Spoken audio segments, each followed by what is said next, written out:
대단히 반갑습니다. 의훈, 김석주, 선종순, 옹김.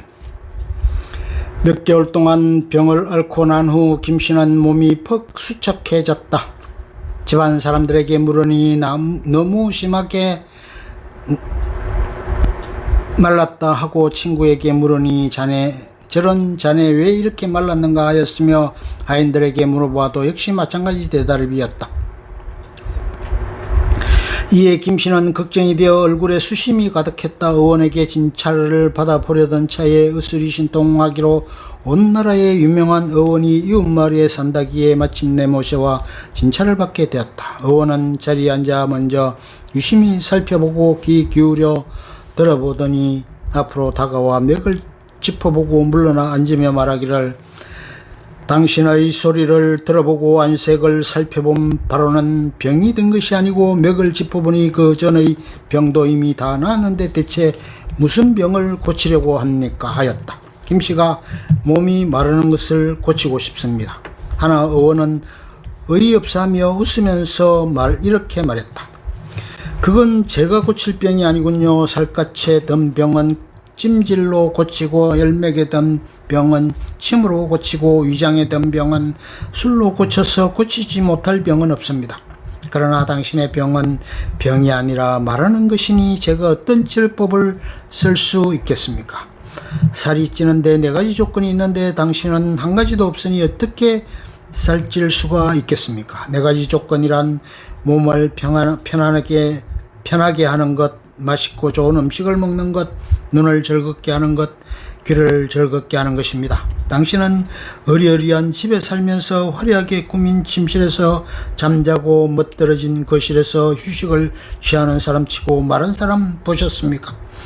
날마다 갖가지 고기와 생선으로 진수성찬을 차려 먹는 사람치고 마른 사람 보셨습니까? 주옥으로 단장한 아름다운 미녀를 수백 명씩 거느리고 시중을 받는 사람치고 마른 사람 보셨습니까? 좋은 노래 아름다운 선율을 감상하며 즐기는 사람치고 마른 사람 보셨습니까? 이 4가지가 바로 살찔 수 있는 조건입니다. 그러므로 좋은 집에 살아 편안하고 살이 찌고, 좋은 음식이 맛이 좋아 살이 찌고, 아름다운 미녀의 기분이 좋아 살이 찌고, 아름다운 선율에 즐거워서 살이 찌니 이 4가지를 갖추고 있는 사람은 살찌려고 애쓰지 않아도 저절로 살이 찌는 것입니다. 참으로 그런 조건을 갖춘 자들은 살찌는 것이 당연하지만 지금 당신은 가난하고 또 지위도 낮아 집은 오막살이 초가집이며 먹는 것은 배고픔이나 면하는 정도이며 아름다운 미녀들은 본 적도 없고 좋은 음악은 들은 적도 없을 것입니다. 살찔 수 있는 조건이 하나도 없는데 살찌려고 한다면 끝내는 살도 찌지 못하고 도리어 마음마저 마르게 될 것입니다. 김씨가 맞습니다. 진짜 저는 그런 조건은 없으면서 몸이 마르는 것을 고치려 했습니다. 그런데 어떻게 하면 마음을 살찌울 수 있겠습니까? 하니 의원은 이른바 마음을 살찌운다는 것은 좋은 집, 좋은 음식 가지고 되는 것도 아니고 좋은 음악, 아름다운 미녀 가지고 되는 것도 아닙니다.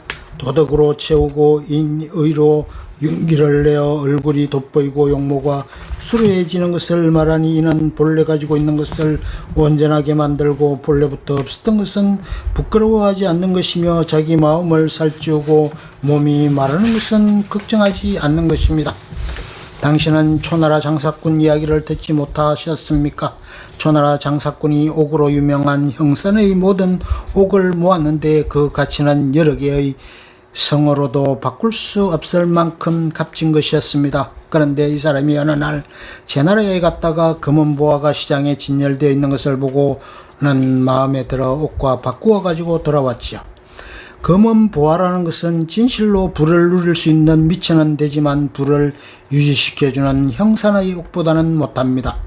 옥을 이미 잃어버린 그 장사꾼은 마침내 금은 보화마저 다 탕진하였죠. 그래서 사람들은 장사를 잘 못했다고 말하면서 모두 초나라 장사꾼을 비웃었답니다.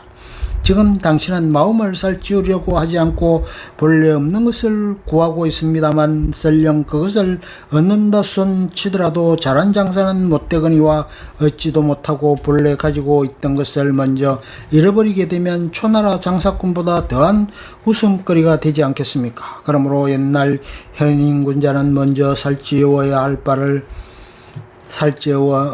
할 바와 고쳐야 할 바를 살폈습니다. 조건이 갖추어져야 살찔 수 있는 것으로 몸을 살찌우지 않고 마음을 살찌웠으며 몸이 살찌지 않는 것을 병으로 여기지 않고 마음이 마르는 것을 병으로 여겼습니다. 나의 것이 이미 온전하고 남의 것을 부러워함이 없으니 어찌 나의 형옥을 금은보화와 바꾸겠습니까? 하였다. 김씨가 말씀 아주 잘 들었습니다. 옛날 분들이 했던 마음의 살찌움에 대해 듣고 싶군요. 역시 보통 사람과는 다르겠지요. 지금 제가 온전하게 하고 싶어도 아마 할 수 없겠지요. 아니요, 어머니. 옛날 분들이 했던 마음의 살찌움에 대해 듣고 싶으시다고요. 당신과 다를 것이 없습니다. 옛날 분들은 이미 온전하게 했고 당신은 앞으로 그렇게 할 것이니 완전하고 완전하지 않은 것이 다를 뿐입니다. 옛날 군자는 몸이 마른 것을 병으로 여긴 적이 없기 때문에 역시 애써 온전해지기를 구하지 않았습니다만 마음은 저절로 온전했습니다. 공자께서는 진나라와 제나라에서 굶주리셨지만 성을 온전히 살찌웠으며 아녀는 형편없는 식생활도 마다하지 않았지만 온전히 어짐을 살찌웠으며 백이숙제는 수양산에서 굶주렸지만 온전히 절개를 살찌웠으며 구런은 강상에서 수척하게 말랐지만 온전히 충성을 살찌웠으니 이분들은 오직 어려움만을 쫓아 비록 죽더라도 후회하지 않았습니다. 하물며 몸이 마르는 것 때문에 자신의 지조를 바꾸겠습니까? 또한 당신에게 부족한 것은 몸을 살찌우는 데 필요한 것들이고 마음을 살찌우는 데는 조금도 부족함이 없습니다. 옛날 군자가 오막살이 했던 것처럼 당신도 오막살이 하고 있으니 당신의 거처가 옛날 군자와 같습니다. 옛날의 군자는 식상할이 보잘것없는데도 당신도 식생활이 보잘것없으니 당신의 식생활이 옛날의 군자와 같습니다.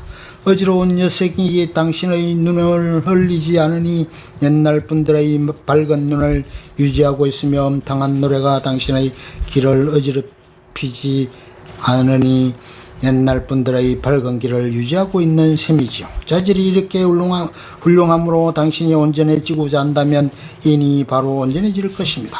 그러므로 공자께서 내가 인을 추구하기만 한다면 인이 곧바로 이룰 것이다 하셨던 것이니 어찌 못할 것이 있겠습니까? 하였다. 김씨가 이에 일어나 두 번째라고는 처음에 제가 주위 사람들의 말을 들었을 때 식구들은 다만 나를 근심해 주었고 친구들은 다만 나를 가여워했으며 하인들은 다만 놀라워했습니다. 그러나 결국 당신이 저를 깊이 아껴주어 들려주신 말씀만 못합니다. 애초에 저는 몸의 병을 고치려고 당신을 만났는데 이제 당신의 말씀으로 마음의 병을 고쳤습니다. 제가 비록 영민하지는 못하지만 가슴 깊이 새겨두겠습니다 하면서 감사를 드렸다. 의원이 처음에 들어와 자정했다. 몸을 기울여 자세히 살펴더니만 고개를 들어 소리를 듣는 듯이 하다가 앞으로 나아가 그의 맥을 짚어보았다. 그리고는 물러앉으며 이렇게 말했다. 제가 그대의 목소리를 듣고 그대의 낯빛을 살펴보니 아픈 사람 같지가 않았습니다. 제가 그대의 맥을 짚어보니 병은 이미 나았습니다. 무엇을 더 고치고 싶은지요? 나는 야유인 것을 고치고 싶네. 중약, 사는 집이 화려하면 편안해서 살이 찌고 음식이 사치스러우면 맛이 있어서 살이 찝니다. 용모가 아름답고 보니 기뻐서 살이 찌고 소리의 가락이 어여쁜지라 즐거워서 살이 찌지요. 이 네 가지를 몸에 지니면 살찌기를 해서 구하지 않더라도 저절로 살이 찝니다. 저들이야 진실로 그 같은 바탕을 갖추고 있는지라 살찌는 것이 당연합니다. 이제 그대는 이미 가난한 데다 신분도 낮고 숙대로 얽은 초가집에 살면서 채소와 거친 밥을 먹습니다.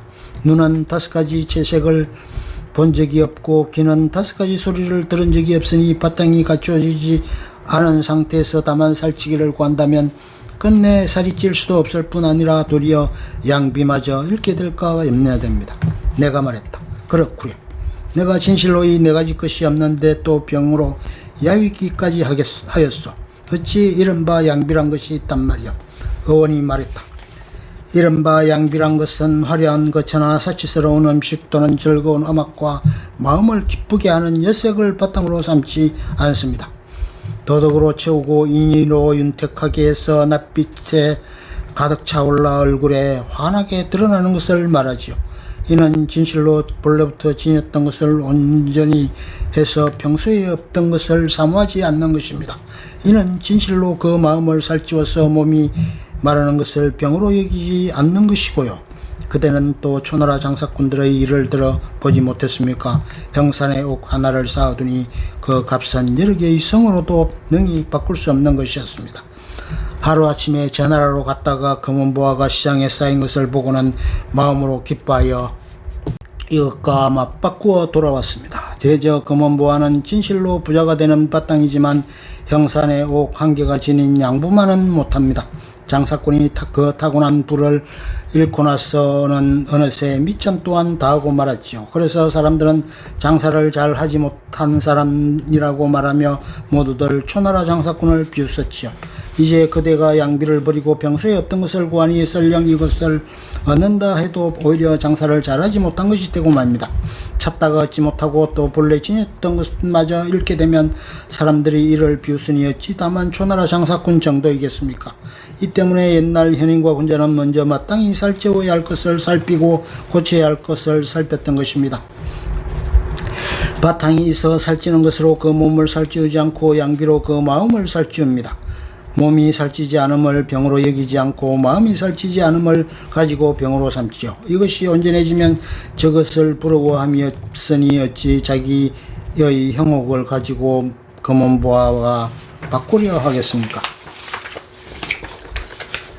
김석주 조선의 문인 1634년 인조 12년에서 1684년 숙종 10년 자는 400 호는 시감 강남 참봉 김흥우의 정손으로 할아버지는 영의정 김육이고 아버지는 병조판서 김자명이다.